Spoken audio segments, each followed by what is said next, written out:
अऊज़ु बिल्लाहि मिनश्शैतानिर रजीम बिस्मिल्लाहिर्रहमानिर्रहीम अल्हम्दुलिल्लाहिल्लज़ी ला यब्लुगु मिदहतहुल क़ाइलून वला युहसी निअमाअहुल आद्दून वला युअद्दी हक़्क़हुल मुज्तहिदून अल्लज़ी ला युद्रिकुहु बुअदुल हिमम वला यनालुहु गौसुल फ़ितन अल्लज़ी लैसा लिसिफ़तिही हद्दुन महदूद वला नअतिन मौजूद वला वक़्तिन मअदूद फ़तरल ख़लाइक़ बिक़ुदरतिही व नशरर रियाह बिरहमतिही वत्तदा बिस्सुखूर मैदान अर्ज़िही अस्सलातु वस्सलाम अला नबिय्यिही व हबीबिही मौलाना व मौला थक़लैन जद्दिल हसन वल हुसैन अबिल क़ासिम मुहम्मद।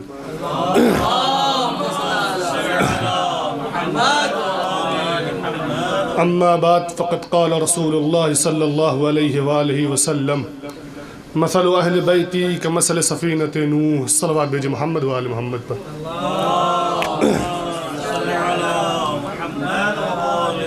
बिस्मिल्लाहिर्रहमानिर्रहीम अल्लाहुम्मा कुल्लि वलिय्यिकल हुज्जत इब्नुल हसन सलवातुका अलैहि व अला आबाई फ़ी हाज़िहि स्साअति व फ़ी कुल्लि साअ वलिय्यन व हाफ़िज़न व क़ाइदन व नासिरन व दलीलन व ऐन हत्ता तुस्किनहु अर्दका तौआ व तुमत्तिअहु फ़ीहा तवीला। सल्लु अला मुहम्मद व आले मुहम्मद। मैंने जिस हदीस मुबारका को अपना सरनामा कलाम करार दिया उसमें रसूल अकरम सल्लल्लाहु अलैहि वसल्लम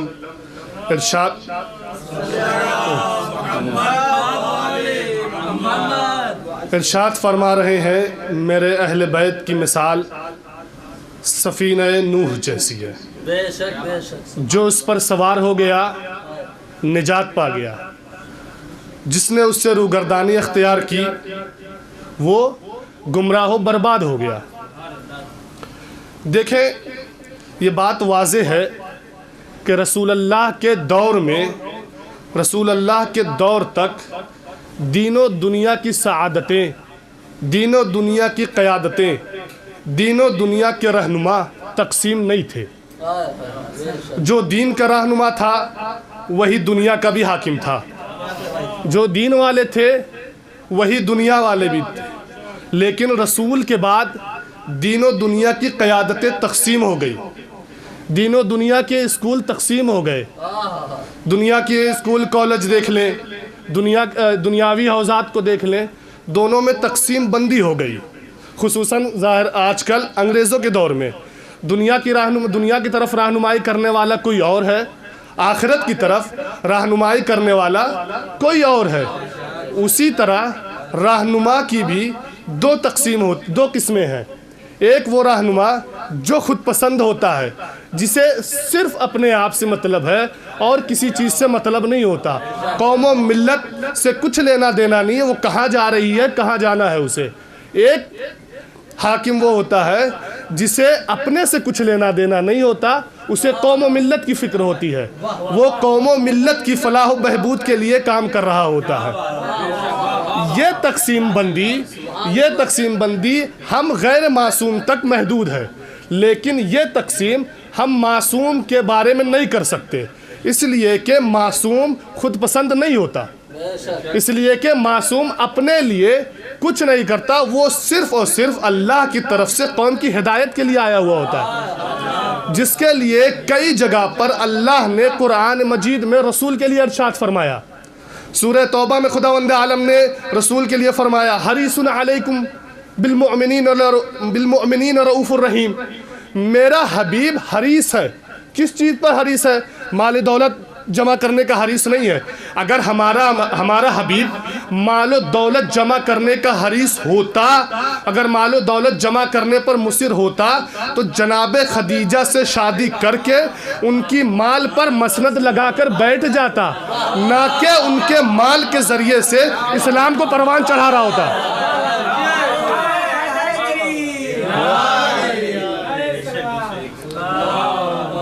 अगर मेरा हबीब माल दुनिया का हरीस होता तो जनाब खदीजा के माल से इस्लाम को परवान न चढ़ाता, बल्कि उसने इस माल खदीजा को इस्लाम पर निछावर कर दिया। और यही नहीं, अल्लाह ने कई जगह पर फरमाया, लअल्लक बाखिउन नफ्सक अला आसारिहिम, ऐ रसूल मुझे इस बात का खौफ है कि आप अपनी कौम के चक्कर में अपनी जान से हाथ ना धो बैठे। किस लिए? मेरा रसूल ये चाह रहा था कि सारी की सारी कौम हिदायत याफ्ता हो जाए। और ये कहने के बाद अल्लाह ने सूरह यूसुफ में एक जगह और इरशाद फरमाया, क्या फरमाया? वमा अक्सरुन्नास वलौ हरस्त बिमुमिनीन। अगरचे रसूल आप जितनी कोशिश करना है कर ले, लेकिन अक्सर नास जो है ईमान लाने वाले नहीं है। अक्सर नास ईमान लाने वाले नहीं है। रसूल को अल्लाह के पैगाम मिलने के बावजूद रसूल कौम मिल्लत के फलाह बहबूद के लिए काम करते रहे। और जहाँ तक आप सब जानते हैं कि रसूल जब तबलीग के लिए निकला करते थे, रसूल को लोग गालियाँ देते थे, रसूल को लोग ढेले मारा करते थे, रसूल के ऊपर लोग गलाजतें फेंका करते थे, लेकिन रसूल कभी बदज़बानी नहीं की, कभी बदकलामी रसूल ने नहीं की। रसूल ने क्या कहा? या रब्ब एहद कौमी इन्नहुम ला यअलमून।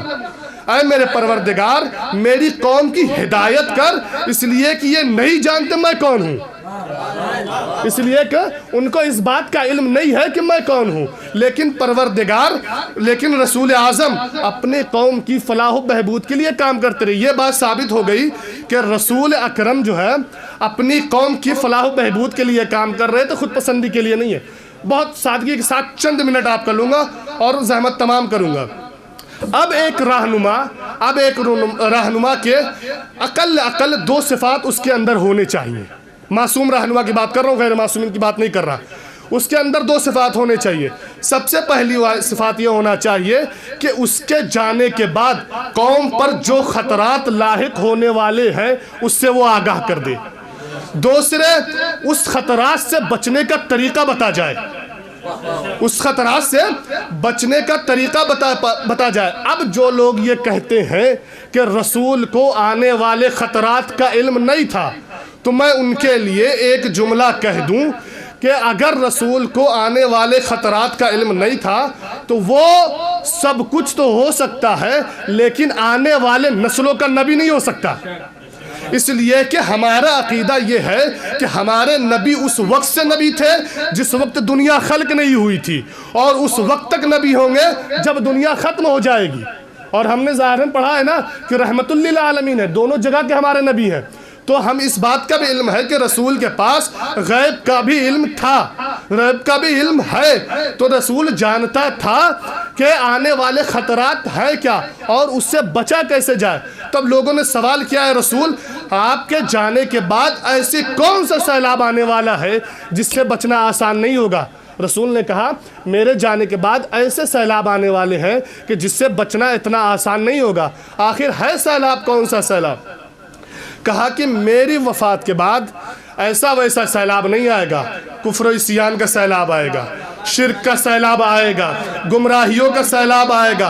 अब इससे बचना है तो क्या करना है? इससे बचना है तो एक ही तरीका है, मेरे अहले बैत की कश्ती पर सवार हो जाओ या नूह के बेटे की तरह हलाक हो जाओ।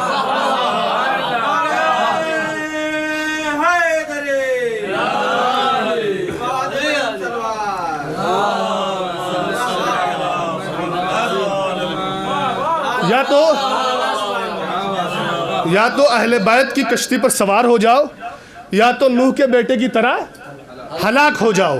अब यहाँ मसला आगे फंसता है। रसूल ने हदीस फरमा दी, मसलो अहले बैती का मसल सफ़ीनत नूह, मेरे अहले बैत की मिसाल सफ़ीना नूह जैसी है। जो इस पर सवार हुआ निजात पा गया, जिसने इससे रूगर्दानी अख्तियार की तबाह बर्बाद हो गया। अब जिक्र यहाँ ये करना है, रसूल ने इस हदीस में अहले बैत का मिसदाक नहीं बताया। अब जब रसूल ने इस हदीस में अहले बैत का मिसदाक नहीं बताया तो लोगों ने अपने जेबों से अहले बैत का मिसदाक गढ़ना शुरू कर दिया। अब अहले बैत का मिसदाक है कौन? हत्ता के लोगों ने यह कहा कि अहले बैत का मिसदाक अज़वाजुन नबी है। बाज़ लोगों ने कहा कि नहीं, बज़्म नशीन नबी है, जो नबी के साथ उठा बैठा करते थे वो अहले बैत नबूवत में से है। हत्ता के मोहम्मद हुसैन नचवी साहब ने अपनी किताब में लिखा है, किसी वहाबी की किताब है, उसने उसमें जिक्र किया है कि अहले बैत नबूवत में से वो भी है जो पाँचों वक्त का नमाजी हो और रमज़ान का रोज़ा रखता हो, वो भी अहले बैत नबूवत में से है। अब इसके ज़िम्न में उन्होंने एक वाक़या निकल किया कि भैया अहले बैत नबूवत को अहले बैत के अलावा समझने का नतीजा क्या है। एक उन्होंने छोटा सा सानहा जिक्र किया है कि कोई मौलवी साहब थे, कहीं तकरीर हो रही थी और उस तकरीर में उन्होंने सूरह बकरा की पहली आयत पढ़ी, अलिफ लाम मीम ज़ालिकल किताबु ला रैब फ़ीह हुदल लिल मुत्तकीन। हमारा और आपका तर्जुमा क्या है? ये वो किताब है जिसमें कोई शक शक की गुंजाइश नहीं है, शक शुबे की, और मुत्तकीन के लिए हिदायत है। मौलवी साहब ने तर्जुमा किया, अलम ताजिया ताबूत न देखना वरना निकाह टूट जाएगा। अब यह तर्जुमा उन्हीं का है जो अहले बैत को मिस्दाक उम्महातुल मोमिनीन को करार देते हैं या तो रसूल की बज़ में बैठने वाले को करार देते हैं। बहर कैफ हमको इस मौजू पर बहस नहीं करनी, हम थोड़ी सी बहस अहले बैत का मिस्दाक है कौन, अहले बैत के मिस्दाक के लिए कहीं नहीं जाना। आप सब ने हदीस किस्सा पढ़ी है। हदीस किस्सा में क्या है?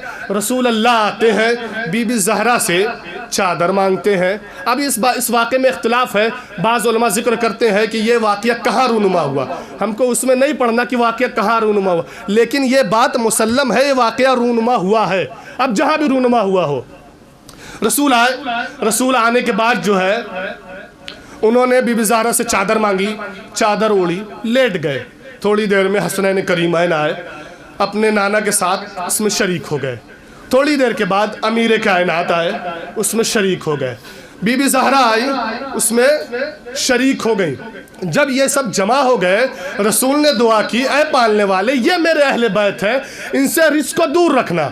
जैसे ही रसूल के ज़बान से ये दुआ निकली, उधर अल्लाह ने आयत भेज दी, इन्नमा युरीदुल्लाह, ये अल्लाह का इरादा ही यही है, अल्लाह ने ये भेज दिया। अब ये मामला सारा जनाबे उम्मे सलमा देख रही थी। अब जब यह सारा मामला जनाबे उम्मे सलमा ने देखा तो उनके दिल में भी खलिश हुई कि हम भी चलते हैं चादर के नीचे, हो सकता है रसूल जगह दे दें। वो चादर के पास आए, रसूल ने चादर खींच लिया, कहा खबरदार उम्मे सलमा, चादर के नीचे मत आना। क्या? खबरदार चादर के नीचे मत आना, इन्नके अलल खैर, तुम खैर पर हो लेकिन चादर में दाखिल नहीं हो सकती। अहले तशय्यो के यहाँ रिवायत ख़त्म हो गई, इसके आगे रिवायत नहीं है। ना अहले सुन्नत के पास तिरमिज़ी में रिवायत है, ना बुखारी में रिवायत है। उनके एक इमाम, चौथे इमाम हम्बल ने अपनी किताब में मुस्नद ने इसके आगे का वाक़या जिक्र किया है। क्या कहा कि जनाब उम्मे सलमा कशमकश में खड़ी हैं, देख रही हैं कि जब रसूल अल्लाह ने मुझे खैर की सनद दे दी, कहा इन्नके अलल खैर, तुम खैर पर हो लेकिन चादर में नहीं आ सकती। या तो रसूल को यह सनद नहीं देनी थी कि तुम खैर पर हो, या अगर सनद दे दी तो रसूल को चादर में दाखिल हो देने चाहिए था, लेकिन रसूल ने मना कर दिया, चादर में दाखिल नहीं हो सकती। इमाम हम्बल इसके आगे लिखते हैं कि जनाब उम्मे सलमा कशमकश में थी, सोच में पड़ी हुई थी। इतनी देर में रसूल ने अपने सर से चादर हटाई। हटाने के बाद का बड़ी सादगी से जुमला कह रहा हूँ, कोई जाकिराना अंदाज नहीं है, लेकिन आपके ज़ौक़ के ऊपर है, आप कैसे सुनते हैं। जनाब उम्मे सलमा, जनाब रसूल आज़म ने अपने चेहरे से चादर हटाई। हटाने के बाद कहा, ऐ उम्मे सलमा, तुम खैर पर हो, अंत मिन अज़वाजिन नबी लस्त मिन अहले बैत नबुव्वा, तुम अज़वाज नबी में से हो, अहले बैत नबुव्वत में से नहीं हो।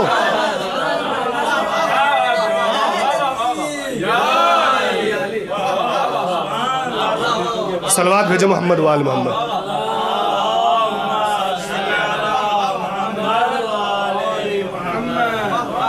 ऐ उम्मे सलमा, तुम अज़वाज नबी में से हो, अहले बैत नबूवत में से नहीं हो। तो अब ये बात वाज़े हो गई कि अज़वाज नबी जो है अहले बैत नबूवत में से नहीं है। अहले बैत होना और है, अज़वाज होना और है। इस बात पर भी एक वाक़या नकल करता हूँ कि किसी ज़माने में रसूल की वफ़ात के बाद, रसूल की वफ़ात के बाद चंद नौजवान जमा हुए। जमा होने के बाद में से है जनाब ज़ैद बिन अरकम क्या कहते हैं, कल्ला अज़वाज नबी अहले बैत नबूवत में से नहीं है। उनसे सवाल किया गया क्यों अहले बैत नबूवत में से नहीं है, तो जनाब ज़ैद बिन अरकम का जवाब सुनिए, इसके बाद मजलिस तमाम करता हूँ। जनाब ज़ैद बिन अरकम कहते हैं कि मियाँ बीवी का रिश्ता आर्जी होता है। अगर एक जुमला कह दिया जाए तुम पर हलाल हो जाती है, तुम्हारे घर की मालिका बन जाती है, तुम्हारे जायदाद में हकदार बन जाती है। एक जुमला कह दिया जाए तो तुम्हारे घर से बेदखल हो जाएगी, तलाक पढ़ दिया गया तो रिश्ता ख़त्म हो गया। कहने का मतलब ये है कि मियाँ बीवी का रिश्ता आर्जी है, अहले बैत का रिश्ता आर्जी नहीं है। अहले बैत का रिश्ता उस वक्त से है जिस वक्त आदम आब मिट्टी में थे और जिस वक्त दुनिया खल्क भी नहीं हुई थी, और यह रिश्ता उस वक्त तक रहेगा जब तक दुनिया खत्म ना हो जाए। सलवात भेजिए मोहम्मद वाले मोहम्मद पर।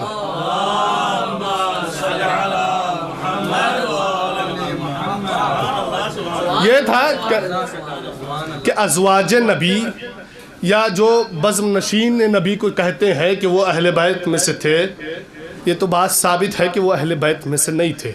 इसलिए जितने भी थे सबका रिश्ता आर्जी था, किसी का दायमी नहीं था।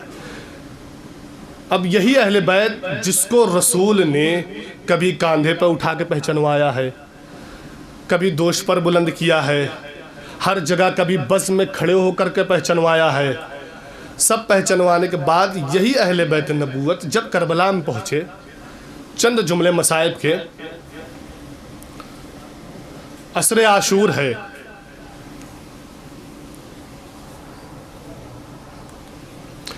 इमाम हुसैन के सारे असहाबो अंसार शहीद हो चुके। इमाम हुसैन के सारे असहाबो अंसार शहीद हो चुके, कोई न बचा। इमाम हुसैन खैमे से रुखसत लेकर बाहर निकले। जब खैमे से रुखसत होकर बाहर आए, आने के बाद इस्तगासा बुलंद की, हल मिन नासिरिन यंसुरना हल मिन मुगीसिन युगीसुना, है कोई जो मेरी मदद को आगे बढ़े। ये आवाज़ इस्तगासा का सुनना था। अली असगर ने अपने आप को झूले से गिरा लिया। अली असगर ने अपने आप को झूले से गिरा लिया। इमाम हुसैन दर खैमा पर आए। आने के बाद सवाल किया, बहन ज़ैनब अभी हुसैन ज़िंदा है, ये रोने का सबब क्या है? जनाब ज़ैनब कहती हैं कि अली असगर ने अपने आप को झूले से गिरा लिया। इमाम हुसैन ने पूरा मसाइब नहीं पढ़ना, बस चंद जुमले पढ़कर मसाइब तमाम करूँगा। इमाम हुसैन ने अली असगर को लिया। अली असगर को लेने के बाद मैदान जंग में गए। मैदान जंग में जाने के बाद अली असगर इमाम हुसैन जो है फ़ौज अशकिया से मुखातब होकर कहते हैं, अमा तरौन कैफ़ यतलज़्ज़ा तिफ़्लु अतशाना, क्या तुम नहीं देखते ये बच्चा प्यास से किस तरह जाबलब है? लेकिन फ़ौज अशकिया में कोई जुम्बिश न हुई। इमाम हुसैन ने अली असगर को ज़मीन पर लिटा दिया। बस तसव्वुर करिएगा, आप इराक़ में हैं, मुहर्रम में करबला भी गए होंगे ना। कभी आशूर के दिन नंगे पैर आप जब करबला की ज़मीन पर निकलते हैं तो आपकी हालत क्या होती है? चंद कदम चलने के बाद या तो आप साया तलाश करने लगते हैं, कहीं जाके बैठ जाते हैं, इसलिए कि जमीन की तपिश इतनी ज्यादा होती है कि आप जवान होने के बावजूद उस तपिश को बर्दाश्त नहीं कर सकते। इमाम हुसैन ने अली असगर को जलती जमीन पर लेटा दिया, उस जमीन पर कि जिस जमीन के बारे में कहा जाता है अगर दाना गिर जाता था दाना भुज जाया करता था। जज़ाकुमुल्लाह। इमाम हुसैन ने अली असगर को ज़मीन पर लिटा दिया, तब भी फ़ौज अशकिया में कोई जुम्बिश ना हुई। इमाम हुसैन ने अली असगर को आगोश में लिया। आगोश में लेने के बाद क्या कहा, अली असगर तुम भी हुज्जत खुदा के फर्जंद हो, अपनी हुज्जत तमाम कर दो। अली असगर ने अपनी सूखी हुई होठ, अपनी सूखी हुई ज़बान होठों पर फिराना शुरू किया। फ़ौज अशकिया देख कर रोने लगी। इतने में पिसरे साथ कहता है, आइना आइना हुरमुला इक्ता कलामल हुसैन, ऐ हुरमुला तू कहाँ है? हुसैन के कलाम को मुनक़ता कर दे। इधर से हुरमुला का तीर चला, 3 फाल का तीर था। हुसैन का हुरमुला का तीर चला, गुलूए अली असगर को छेदता हुआ बाजुए इमाम में पेवस्त हो गया। तो मकातिल लिखते हैं तीर के 3 हिस्से थे, एक हिस्सा अली असगर के गले को छेदता हुआ बाजुए इमाम में पेवस्त हो गया, दूसरा हिस्सा अली असगर के कान को छेदता हुआ दूसरे कान से निकल गया। तीर का तीसरा हिस्सा अली असगर के सीने को चीरता हुआ पुछ से बाहर निकल गया। अली असगर अपने बाप की गोद में शहीद हो गए। इमाम हुसैन नहीं पढ़ना, इमाम हुसैन कैसे खैमे की तरफ गए। इमाम हुसैन खैमे की तरफ गए, अली असगर को हवाले किया, फिर वापस लेने के बाद अली असगर को इमाम हुसैन ने दफन कर दिया। बस एक सानिहा पढ़ता हूँ, मैंने मुंबई में अपने एक उस्ताद से सुना था कि किसी के घर किसी बच्चे का इंतकाल हो जाता है, उसका बाप उसका जनाजा लेता है, जनाजा ले जाने के बाद कब्रिस्तान में दफन करता है। दफन करने के बाद अपने दोस्तों से कहता है, ऐ मेरे दोस्तों जितना जल्दी हो सके मुझे मेरे घर पहुंचा दो। उसके दोस्त कहते हैं, जरा तुझे हो क्या गया है, तेरे बेटे की मैयत थी, तेरे बेटे की कब्र है, थोड़ा देर इसके पास बैठ, वो मुसिर हो जाता है। नहीं, मुझे मेरे घर पहुंचा दे। दोस्त पूछते हैं, आखिर वजह क्या है, तू घर जाके करेगा क्या? कहता है, मैं घर जाके इसके छोटे छोटे कपड़ों को छुपा दूंगा, इसलिए कि मुझे डर है मुझसे पहले इस बच्चे की माँ अगर घर पहुंच गई तो इसके कपड़े देख के ताब न ला सकेगी। अरे अब जरा कोई उस रबाब से पूछे, अली असगर की शहादत के बाद अली असगर का खून भरा कुर्ता करबला से कूफा, कूफा से शाम, शाम से मदीना कैसे लेके गई होगी, कैसे बर्दाश्त किया होगा। इन्ना लिल्लाहि व इन्ना इलैहि राजिऊन, रज़न बिक़ज़ाइहि व तस्लीमन लिअम्रिहि।